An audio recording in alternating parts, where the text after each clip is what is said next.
I'm Darren Morton. I'm Simon Matthews. This is Lift. The Lifestyle Medicine podcast where we dive into the science of health and well-being.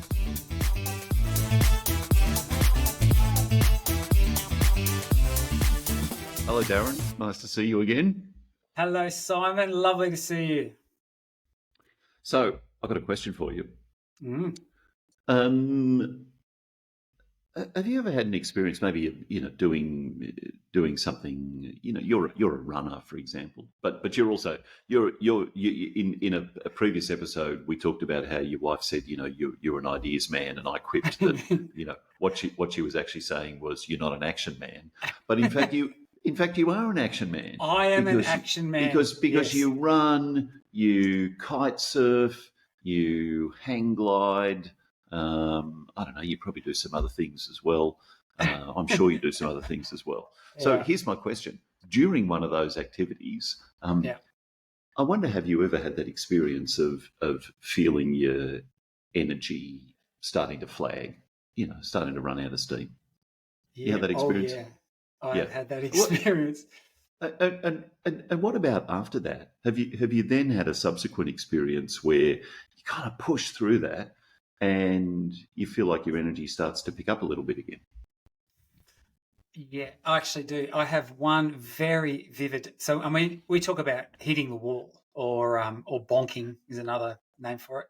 And I've had that a couple of times. But one really bad time, I was just doing a bit of cycling, and we went down to, there's an event called the Tour Down Under, which is like the Australian, I was going to say lame equivalent there of the Tour de France, but it's like all these professional cyclists there, but they let you, and you go along, and we were watching the event, it's amazing, and they're all great athletes, but they let you do, as a community ride, they let you do one of the legs one day. It was about 100 miles.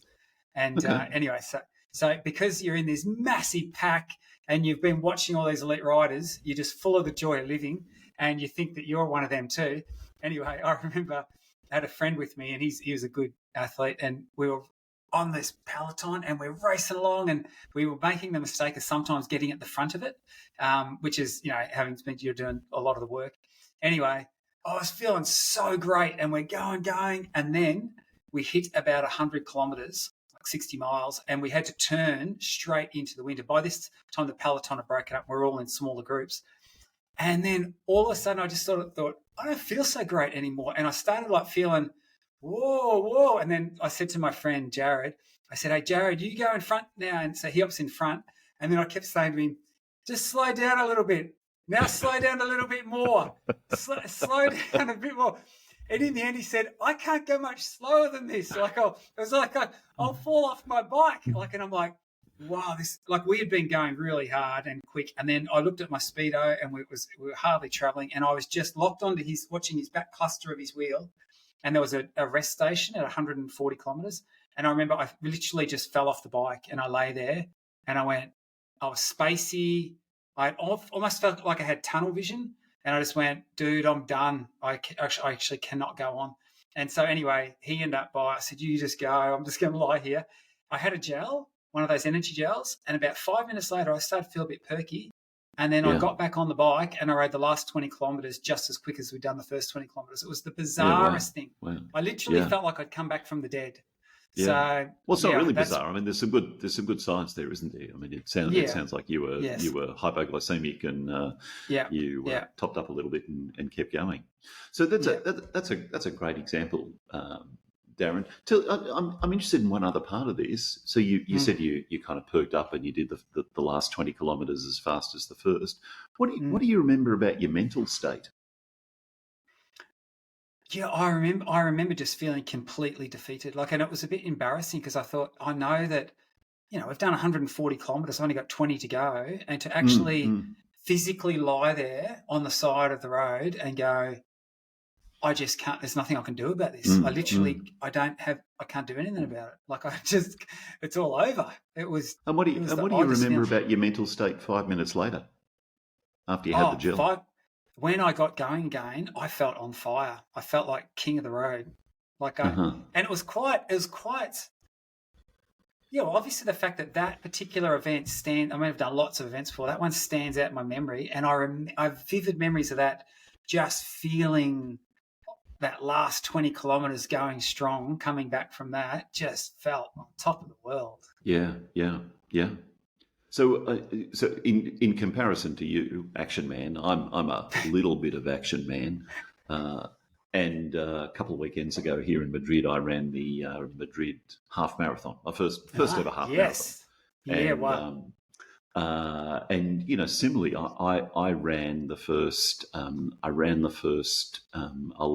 kilometres of that pretty strongly at my usual kind of running pace, and then.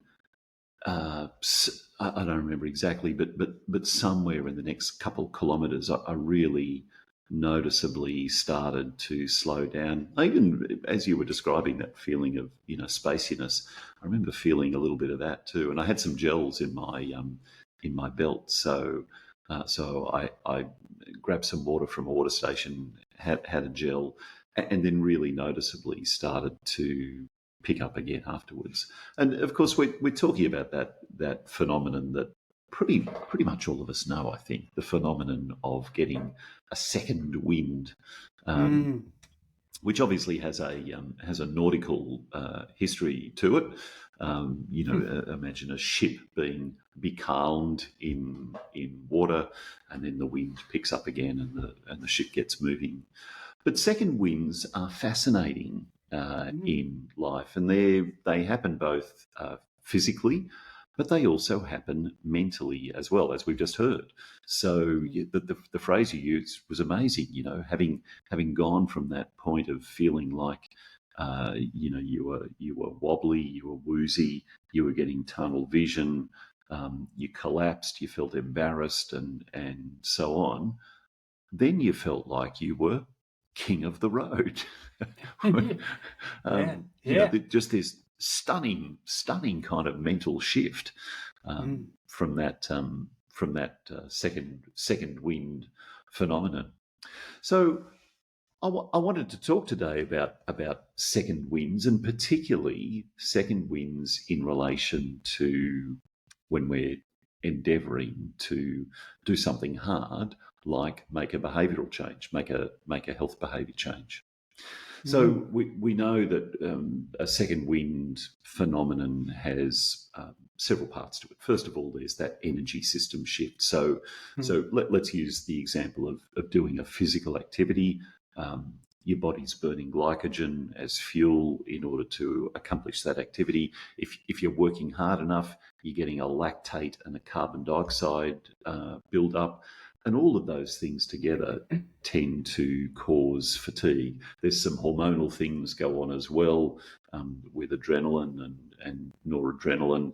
And if we look neurologically, then there are some events that go on in our brains that kind of match all these things. So our brain tends to engage what's called the default state, the default mode network. That means we tend to really kind of tune into discomfort and rumination and worry and so on. So to some extent, these things are kind of just byproducts of working hard. You can't really avoid that at some level. It's interesting. I didn't know about that was the nautical origin of that term. I don't know what I'd ever thought why it was called a second wind. I just thought it was like you got your puff back or something or other. But that's interesting to me.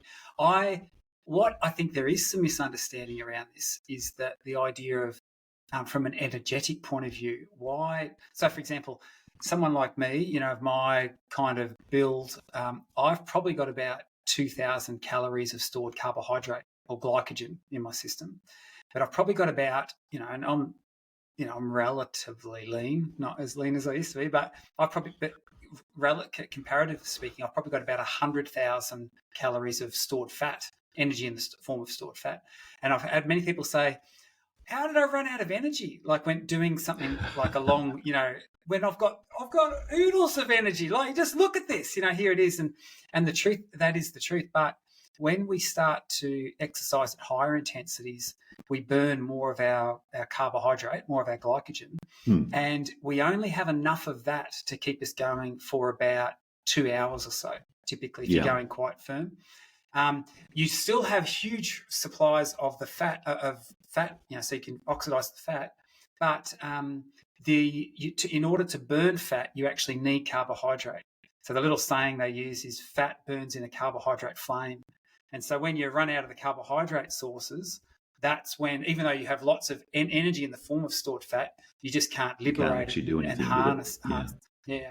And this is, I think, why it also, when your carbohydrate levels are getting very low, why that brain thing starts to go a bit odd too. When it's decision making, because obviously your brain purely, exclusively uses glucose for its energy source. So, exactly right. And we're talking about the example. We're talking about physical activities here, things like running and cycling and so on. But that sort of fatigue happens or can happen to us in any sort of context. So even if we're talking about making a long-term behavioural change, really altering kind of the patterns of our daily lives, even though that doesn't necessarily require significant physical energy or glycogen, it does involve a lot of mental effort. So, the sorts of things that we can experience when we're really doing a hard thinking task can be things like getting stuck in that default mode network, getting stuck around rumination, really focusing on the discomfort, the pain, the worries, the concerns about whether we'll be successful here. That means, of course, that our mood tends to slowly decline over time. We end up in a worse mood. We also get, you made a reference to this a moment ago, we also get decision fatigue, which is a real thing. We know that people can get fatigued, mental fatigue, from having to make too many challenging decisions at once. And in fact, decision fatigue is often used as an explanatory factor for things like aircraft accidents where multiple things have gone wrong. And simply the rate at which the pilot had to manually make decisions about what to do was just exhausting. As an aside, this is one of the reasons why the recovery of the Qantas A380 that had an engine, more or less disintegration, an engine explosion many years ago, was so remarkable. There were 4 people on the flight deck, and they pooled their resources, even though the demands of that environment were mentally overwhelming for any one person. Together they pooled their resources and managed to land that plane safely. And all of these things together, the decision fatigue, getting stuck in the default mode network, the declining mood, it ends up having an impact on our own feeling of capability to be able to do this. So we end up in this kind of vicious cycle, this downward spiral where it feels like this is going to be impossible. I'm not going to get anywhere. I don't think I can do this, and so on. And unfortunately, that's the point where a lot of people kind of check out of the behavioural change cycle. They feel in that moment overwhelmed. And one of the things that I wish we could do, I guess we can do it, is remind people of the second wind phenomenon. Because we know that behaviour change is not a sprint. It is a marathon, but behaviour change takes place progressively over a long period of time. And in any process of behavioural change, we should expect those dips, those pauses, even those reversals. And in fact, the trans-theoretical model of change alludes to this. It doesn't use the terminology second wind, But within the trans-theoretical model of change, there's an allowance or there's a recognition that people can lapse and or relapse in their behaviour. They can be moving forward quite well, they can be making progress, and then for whatever reason, their progress slows or stops, or they even revert to a previous undesired behaviour. So at least one of our models of behavioural change kind of has this idea placed in there, and it's a useful framework, I think, to help people to understand you are going to experience this, or you are very likely to experience this. I actually liked it. I like where this is going. So basically what you're saying is this whole second wind phenomenon, which we typically apply to physical pursuits, where you have a down, low moment, but then you rise again. That exact same concept can be applied and does apply to behaviour change journeys where, you know what, be expected. Yeah. In fact, it's interesting. I was just chatting with, my son, my youngest son, he is right into running now. And he's interested in long distance running. So he's just made up his mind, and he declared about a week ago that he's going to run the entire Great North Walk, right, which is a walk from Newcastle to Sydney in Australia, 250 kilometres. He said, I want to do it in 5 days.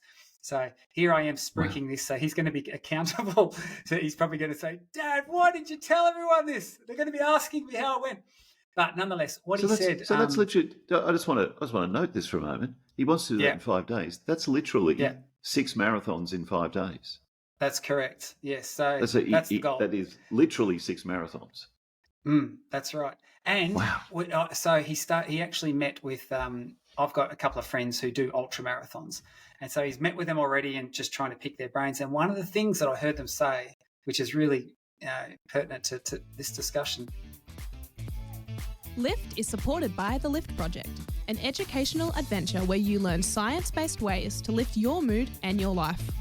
The LIFT Project is lifting lives around the globe, in healthcare settings, workplaces, schools, universities and communities. To find out more, visit theliftproject.global.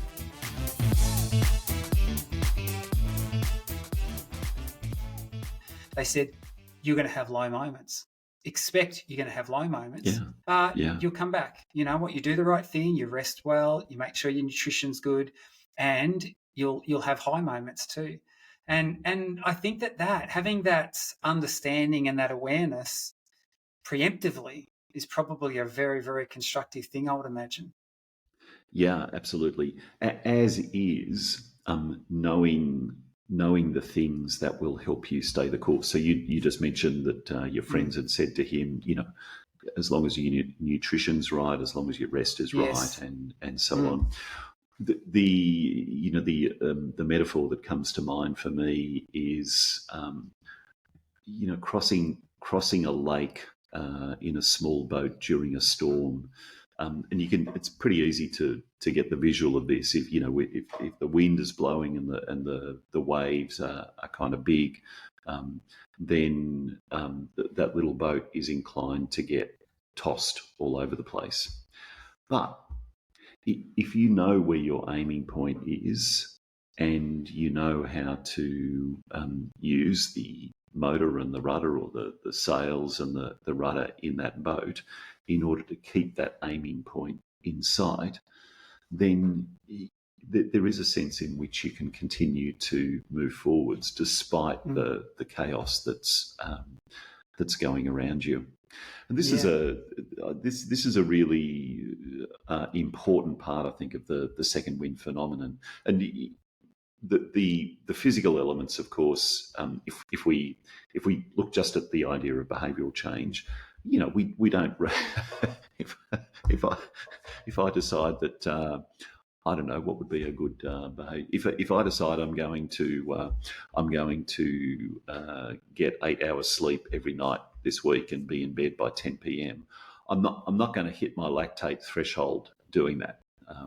There's not a physiological kind of depletion that goes on here, but there can be a mental depletion. for all those reasons that we talked about. So helping people to understand exactly what you just said. This is going to be a snakes and ladders journey. It's not going to be a single kind of upward line. And also, as practitioners, as coaches, or as physicians, or really any sort of health professional, we can also ask people questions before they begin a journey like this, a journey of behavioural change, to get them thinking about how they might manage this, how they might resource themselves to get through it. So questions that come to mind for me are things like, tell me about a time in the past when you wanted to quit and found new energy. Yeah, so what I'm doing is asking the person to, search through their memory banks and just look for something that's kind of representative of this. And once they've named that, of course, then I'm going to be curious about, where did you get that new energy from? What did you do to bring that new energy forth? What did you do to keep yourself moving forward, and so on? So again, what I'm aiming to do is name strengths and capacities and resources that the person can draw upon. I might ask similarly, what have you noticed happens when you push past that first resistance that you come across? And I don't know if you have this experience, Darren. I always have this when I run. Doesn't matter how much I run. Doesn't matter how much I'm training. That I start running, I feel great. About maybe probably the second half of the first kilometre, maybe 600 metres. 600 metres, I really start to have this feeling of, oh my goodness, and that persists for about 600 metres. And then after I get past that sort of first kilometre, I get to about 1.5 kilometres, then I feel like I'm just starting to settle into a bit of a rhythm. Well, so there's that initial kind of resistance to push through, and then things start to settle or unfold. Another really useful question is, what have you noticed about how long it usually takes you to settle in? How long does it usually take you to settle into a new rhythm or a new routine? And that can help someone adjust their expectations about what might be coming as well. So sometimes we go into behavioural change with the wrong expectation. We think, right, okay, I'm going to sleep 8 hours every night this week. So in bed at 10, up at 6. But we don't sort of necessarily take account of, at 9:30. We're still watching an episode of a show we started watching, which has turned out to be a bit of a cliffhanger, and now I feel a little bit torn. Or a friend or relative calls and they need some support or assistance, and now you've got that whirling around in your mind as well. Or it's been a difficult day at work, or any one of a number of things can happen that can inhibit us from just settling into that routine. So it's useful to reflect on the idea that this can take some time, and it's not necessarily straightforward. To use your running example, I run. My boys now can run quicker than me probably on a good day, but whenever we run together and we do our local park run, and all the young fellas just take off, and then I actually have to, in my head, mentally go, okay, just don't let them get too far ahead, and then eventually as you wind up and get going. So I have this deliberate analogy that I use in my head where I think I used to have what they've got, which is a petrol engine. Like it revs high and it goes quick. You can take off quick. Now I've got a diesel engine, right? And it takes a while for a diesel to sort of start, warming up and all the oil's flowing around. Once you get going, it's good. But and you have some good low down grunt. But I feel like I've had an engine change. But interesting. This what you've been sharing with me. You mentioned about paddling the boat and having the destination in mind, and that snakes and ladder up and down. obviously this relates very much to goal setting as well, I would imagine. And this whole idea of being prepared to know that, hey, you know what, if you're going to have some along the way, you're probably not just going to make a straight line towards your goal at the end there. It's going to be some ups and downs. As you've been talking, I've been thinking lots about my journey with the Lift Project. So, you know, for those who are not familiar, Lift Project's like a mental wellbeing program that I felt very impressed to create a number of years back. And I remember I was just so full of enthusiasm because I want people to know this stuff. You know, essentially at the heart of the Lift Project, there are things that you can do today that can lift your mood in your life, that can help you feel better and feel better about life. And people should know that stuff. So I'm super passionate about that. So, and I thought everyone else would be passionate about it as well. And so in my ignorance, I spent literally, probably it took a couple of years before I had the first version of the product, right? And I launched it in 2018. And we created this learning management system, and also these video assets and these things and that. Anyway, and then I opened it up that people could actually purchase this thing. And so we promoted it, and I just thought, this is going to go wild. It's going to go crazy. And about a week later, 4 people had registered for this thing and signed up. And I literally remember having this complete low moment of just like, and I remember saying to Sarah, what have I done? Like literally I'd spent years developing all these ideas and these assets and spent a lot of money creating this thing to help people, and then just 4 people. And, you know, and get this though, I actually contacted these 4 people just to find out if I could get some feedback from them, whether they liked it. And 2 of them said to me, oh, yeah, no, I haven't actually had a look at it. I just really liked the idea of what you were doing, so I thought I'd support you and buy a registration. That was it.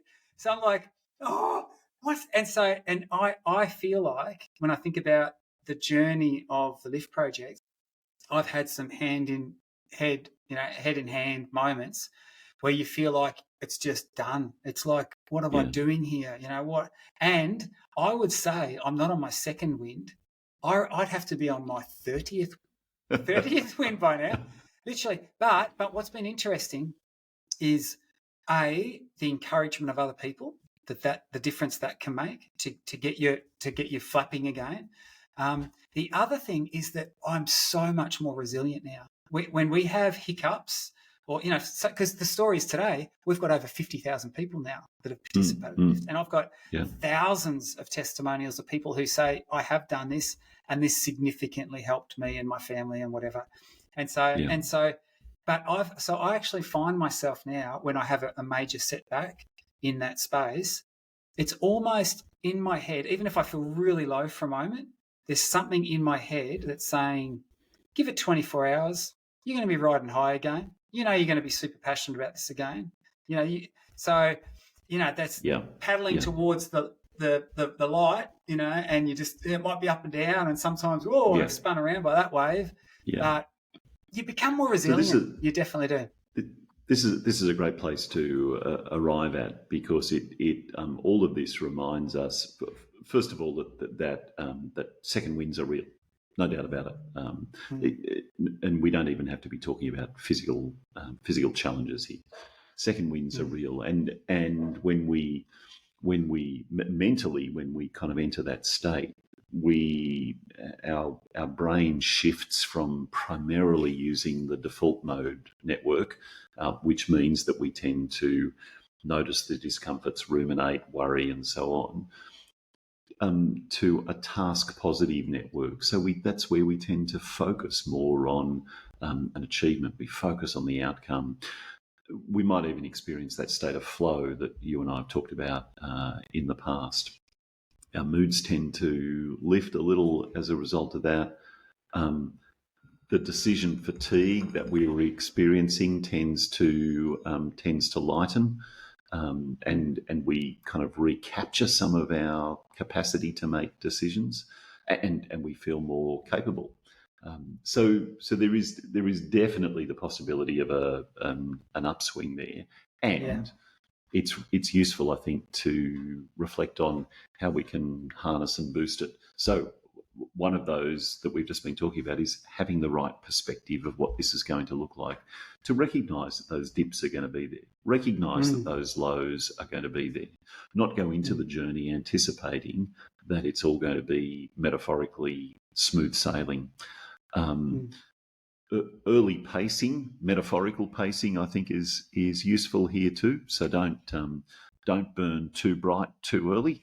As you begin a behavioural change, chalk some small wins on the board first, and those small wins boost self-efficacy. They help to give us a sense of confidence about what we're doing. They become a bit of a buffer between where we were and already where we're getting to now. The support you mentioned is really important, being surrounded by people who are encouraging. I had a moment when you said that there were 4 people who bought the course. I had a moment where I thought, oh, are you talking about your wife and your 3 kids? But, but having people around us to support and encourage us, and for us simply to feel like we're not alone in this journey. Exactly. I mean, people don't even necessarily need to say supportive things. One of the things I noticed running the half marathon is that simply running in the midst of 40,000 other people all doing the same thing gives you a bit of a boost. It does. I'm not alone here. I'm doing this. There's other people doing this with me. Regular breaks along the way, of course. Which is a little like that metaphor of mountain climbing. Mountain climbers just they reach a shelf or a plateau and then they just stop periodically, regather, and then press on. I don't think any mountain climber just goes, step after step after step after step without any break at all. We need to pause and pace ourselves along the way, and possibly. The other tool that we can use is our old friend mindful attention. When we experience those moments of discomfort, accepting them for what they are, not putting more meaning into them than is necessary, but simply saying, "Yeah, okay, this doesn't feel great right now, but I know that I'm on the right track. I know that the inputs are right. Let's just keep going." I like it. Yeah. Second wins. We should second wind. Yeah. Find comfort in the fact that second wins happen. And in fact, not just second wins, but third wins and fourth wins and fifth wins. 30th wins. Yeah. And 30th wins as well. Yeah. I'll tell you what my total tally gets up to in a few years' time, but it's still going.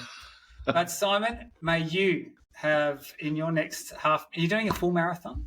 I don't know if I should ask you that question. I'm starting. So in trans-theoretical model terms, pre-contemplation. I'm in the contemplation stage. Nice. Yeah, contemplation. So, and contemplation. The other way of talking about the contemplation stage is also to say the maximally ambivalent stage. So my ambivalence is at a maximum right now. Right. Well, as you move into the preparation and the action stage, just have in your head psychologically that there's probably going to be some low moments, but you're the kind of guy that bounces back. Yeah. So little bit of action, man.